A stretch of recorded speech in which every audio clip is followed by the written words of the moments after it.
Three thieves, one stolen painting, a decaying seaside house, and something perhaps supernatural lurking beneath the waterline. The Drowned is the debut feature film from Samuel Clemens, a claustrophobic thriller that drifts somewhere between crime, psychological horror, and myth. It's an evocative little film, full of mood and mystery, and as always, it's great to see independent and indeed first-time filmmakers strutting their stuff and using a bit of creativity, creative liberty even, and flair. But like the sea itself, it occasionally threatens to swallow its own depth. But as I've said many a time, you do have to evaluate independent cinema with a slightly different lens than you evaluate mainstream cinema.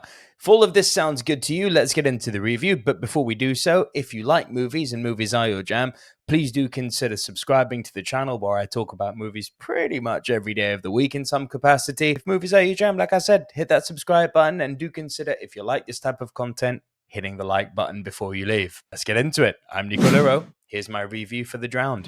So the story follows three art thieves who retreat to a secluded coastal house after stealing a priceless painting. They're meant to regroup and wait for their missing fourth member, but when he doesn't show, paranoia sets in.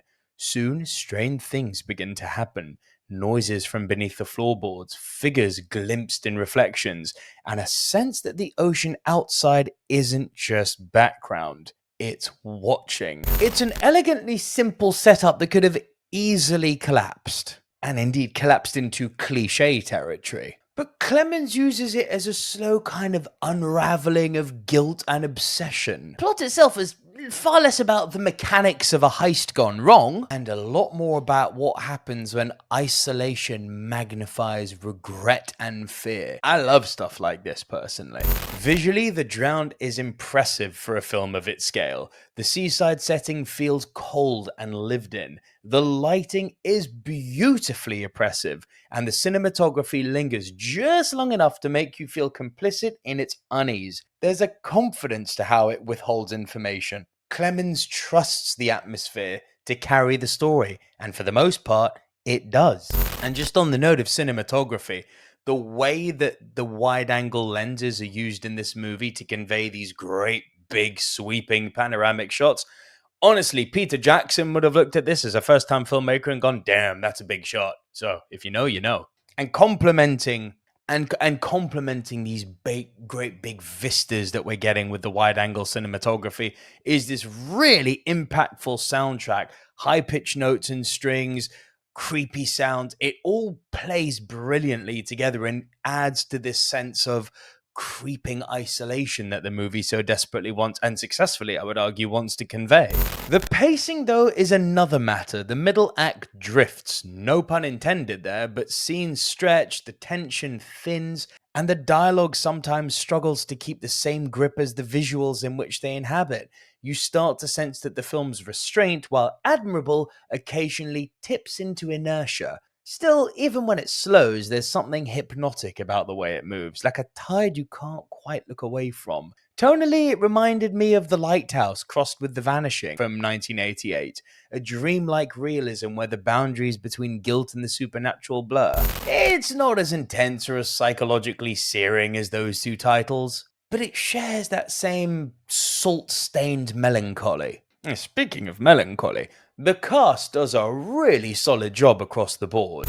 Alan Colton, Laura Lemon, and Lily Catalifo each brings a different texture to their roles. Fear, arrogance, denial. The chemistry feels fractured in the right way.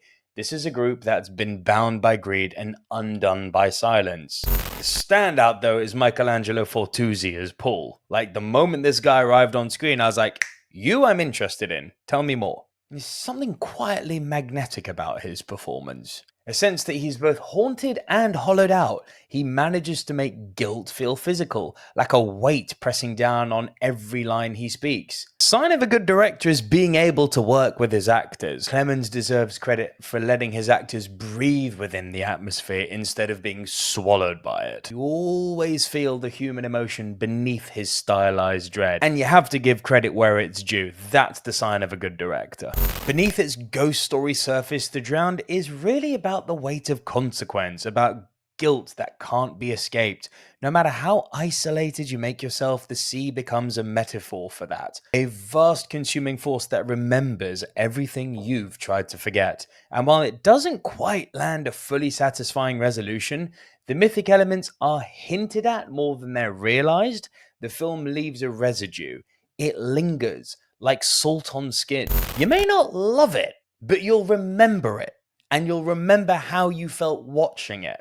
So interpret that how you will, because each of you is going to take that as being something different depending on how you absorb cinema. It's a good little film, as I said. It's a good little film. What am I going to score? I'm going to go, because of a slightly weak middle act and because it doesn't quite give me the resolution that I subjectively wanted, it's worth your time. It's worth a watch. I'm going to give The Drowned a respectable 6 out of 10. The Drowned is an atmospheric, confident debut. It's uneven, yes, and it occasionally mistakes silence for suspense.